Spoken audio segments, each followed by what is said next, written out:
মনে রেখো একটা কথা, যেদিন তোমার বিবাহ হবে সেদিন থেকে তুমি তোমার মাকে আর ভালোবাসতে পারবে না। যেদিন বউ বাড়িতে আসবে সেদিনই তোমার মাকে আর তুমি ভালোবাসতে পারবে না। পরিস্থিতি তোমার উল্টে যাবে। দিন যত যাবে পরিবেশ তত জটিল হবে। এক সময়ে মনে হবে এই মাটির উপরে সবচেয়ে বড় শত্রু আমার মা। আর তোমার মা যা বলে সবই উল্টা কথা বলে, উল্টা বলে, এ কথাও ঠিক। আর টাকা দিয়েছো তুমি ফল খেতে, টাকাটি তোমার মা তোমার বড় বোনকে দিয়ে পাঠিয়ে দিয়েছে। মা সেদিন যে টাকা দিলাম, ও টাকা খরচ হয়ে গেছে, কি করলেন? টাকা তোর বড় বোনকে দিয়ে দিয়েছি। আরে আমি আপনাকে ফল খেতে দিলাম, টাকা দিলাম ফল খাওয়ার জন্য, আর আপনি টাকা দিয়ে দিলেন মানে? অবাক।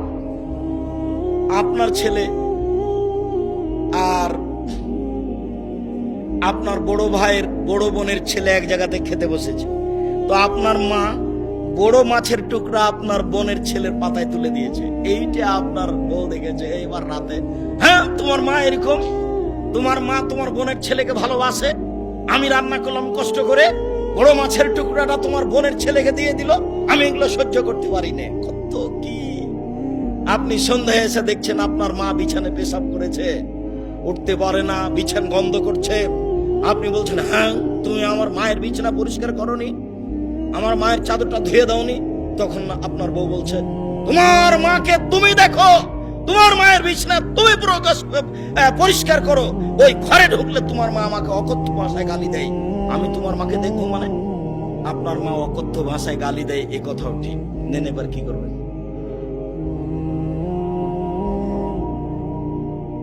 এত কিছু করার পরেও মা যে ঘরে থাকে সেই ঘরে তুমি জোরে হাঁটতে পাবো না। আমি বলিনি, আল্লাহ বলেছে। এত কিছু বলার পরে তোমার মা যে ঘরে থাকে সেই ঘরে তুমি জোর করে কথা বলতে পাবো না। ফালা তাকুল্লাহুম উফফিন ওয়ালা তানহারহুমা, এ কথা বলতে পাবো না। আল্লাহ নিষেধ করে দিয়েছেন, এটা নগদ অর্থ। ঝাঁকি দিয়ে কথা বলতে পাবো না। হ্যাঁ, আপনি এ করলেন সে করলেন, একবারে টোটালে নিষেধ, আল্লাহ বলে দিয়েছে। অফিস লাহমা জানা হাজুল, হাত নিচু করে যেতে হবে। মনে পড়ে না একদিন দৃশ্য নকল করছিলাম, মনে পড়ার তো কথা যে রাজশাহীর মেয়র এসেছেন নদাপাড়ায় আমচত্বরে, তো শাহ মকদুম থানার ওসি এইভাবে দাঁড়িয়েছেন, এইভাবে দাঁড়িয়ে বলছেন, স্যার এখন কি করবো স্যার? আমি তো দৃশ্য দেখে অবাক হয়ে গেলাম। আমি তো পাশে বসেছিলাম সেদিন, যেটা ব্যাপার কি, এটাতে ছিল মায়ের জন্য, এইটা কি করে মেয়র পেল? এটা তো মায়ের জন্য ছিল, কিভাবে এখানে চলে আসলো? অথচ মায়ের সামনে এভাবে যাওয়ার কথা আল্লাহ বলছে।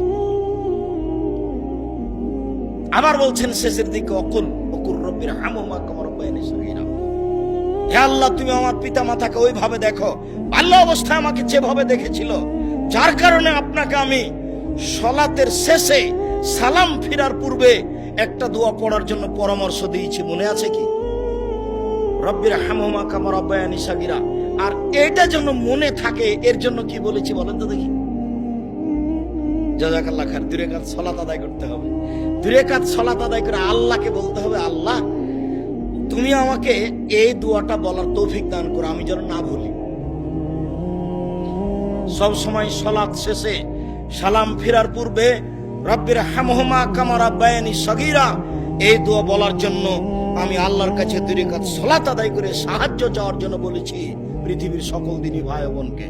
সম্মানিত দিনী ভাই বোন, আল্লাহর নবী বলেন, চিরদিনের জন্য মায়ের অবাধ্য চলা হারাম, চিরদিনের জন্য মায়ের অবাধ্য চলা হারাম। এই বেটা শোনো, আরো তোমাকে সতর্কতার সাথে বলছি, তুমি বারবার পেশাব করছো, তুমি বারবার পেশাব করছিলে বিছানে, তখন তোমার মায়ের জন্য একটা জায়েজ ছিল একটু হাসি মুখে আঘাত করা। এই কত পেশাব করিস কেন রে, এইটা তোমার জন্য জায়েজ ছিল। এখন তোমার মা তোমার কোলে, তোমার মাকে তুমি এইভাবে বলতে পারো না, কি যে করি, এত পেশাব কেমনে পরিষ্কার করি, হ্যাঁ কি যে করি, যখন তখন পেশাব করছে, এরকম কথা বলার সুযোগ নেই।